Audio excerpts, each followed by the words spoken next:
Hi everybody, it's Chuck here from the Stuff You Should Know podcast with a Stuff from the Future edition.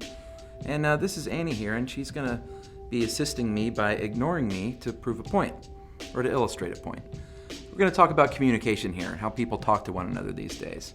Let's go back in time a little bit first to the middle of the 19th century.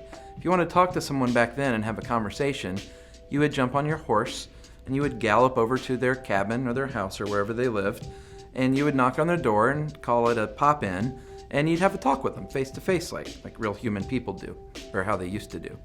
So then you flash forward about 20 years or so to the mid-1870s when Alexander Graham Bell invents a telephone.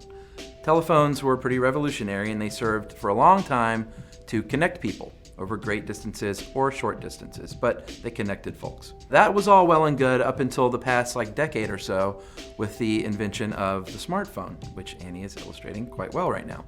The smartphone, what I think has done is built up walls between people. Landlines have been replaced pretty much by cell phones, for many people at least, and good luck finding a payphone these days. Email has replaced good old-fashioned letter writing. Facebook is trying to replace email with its messaging system. Texting has replaced actually calling each other on the phone to a great extent, and smartphones now are replacing actually speaking to someone while you're in the presence of one another. It's all very distressing if you ask me.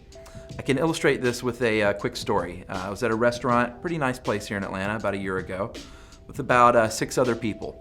We had a question: what is a sunchoke? We looked on the menu, it said sunchoke.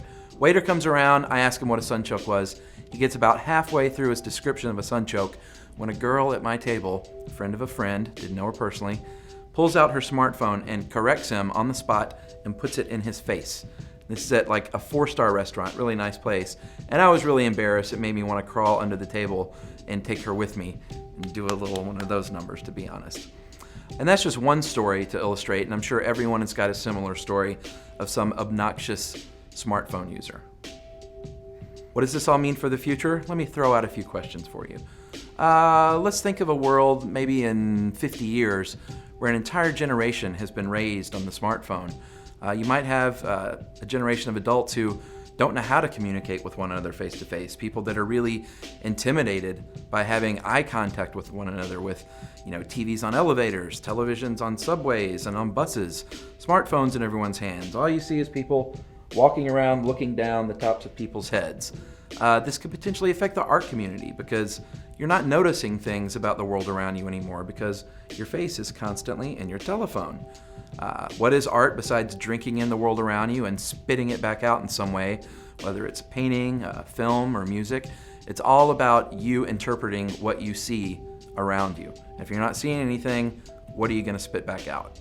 It means less fellowship, less FaceTime, less interpersonal communication, like talking with each other, making eye contact. What's that going to mean? I think it means your brain muscles that we usually flex to use things like long-term memory are going to be less used because we have the immediacy of information at our fingertips. My friend Casey said the world's knowledge is in your hand at this point. Anything you want to know, you can find out. Oh, what was that guy that played bass for Poison on the 1984 tour? It's on the tip of my tongue. Oh, well, it says right here it was Bobby Dahl. How obnoxious is that? So we're not flexing those memory muscles anymore. We don't have those tip-of-the-tongue rewarding experiences anymore when you finally think of something that you used to know. Those are gone because you're looking it up in a second. Maybe we're flexing different muscles, like how to operate your thumbs to punch in something on your phone. It's a lot different than flexing those deep memory muscles, and I think that can only lead to bad things in the future.